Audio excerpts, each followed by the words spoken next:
جہاد کیا۔ تو قرآن مجید میں آپ نے طالوت اور جالوت کا واقعہ سنا ہے۔ اسی لڑائی میں بنی اسرائیل اس میں یا اس کے بعد دوبارہ کوئی نئے پیغمبر آئے یہ ہمیں یقینی طور پر نہیں ملتا ہسٹری میں، لیکن اسی سلسلے میں بعد میں پھر بنی اسرائیل کی لڑائی ہوئی، اللہ نے ایک پیغمبر ان میں بھیجے اور حکم دیا کہ تم ایک طاقتور قوم سے جہاد کرو، لڑائی کرو۔ تو بنی اسرائیل کے لیے اللہ نے طالوت کو امیر بنایا۔ پھر طالوت کو جب اللہ نے امیر بنایا تو طالوت کی قیادت میں جہاد ہوا۔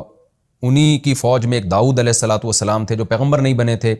داؤد علیہ السلام نے دشمن کی فوج میں جو جالوت تھے ان سے بہادری سے لڑ کے ان کو قتل کیا، اور اللہ نے پھر داؤد علیہ السلام کے ذریعے داؤد علیہ السلام کو نبوت بھی عطا کی اور کمانڈر بھی بنایا، اور ان کے ذریعے دوبارہ سے بیت المقدس میں یہودیوں کی خلافت اور حکومت قائم ہو گئی۔ یہ میں اس لیے کہہ رہا ہوں کہ یہ تھوڑا سا ہسٹری کا سمجھنا، آپ کو تاریخ کا سمجھنا ضروری ہے ان آیتوں کو سمجھنے کے لیے۔ تو داؤد علیہ السلام کی بہت بڑی خلافت قائم ہوئی، دنیا کے بہت بڑے حصے پر حکومت ہوئی۔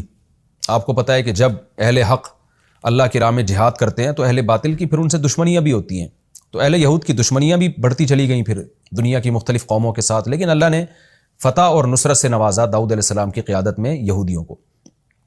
داؤد علیہ السلام کے بعد ان کے بیٹے حضرت سلیمان علیہ السلام جانشین بنے۔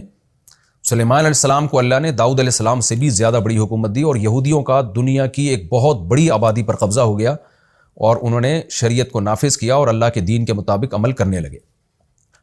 مگر جیسے کہ آپ نے قرآن میں پڑھا ہوگا، ان کی گھٹی میں نالائقی تھی، جہاں پیغمبروں کو ستانے کا موقع ملتا یہ ستاتے، جیسے انہوں نے موسیٰ علیہ السلام کو ستایا تھا۔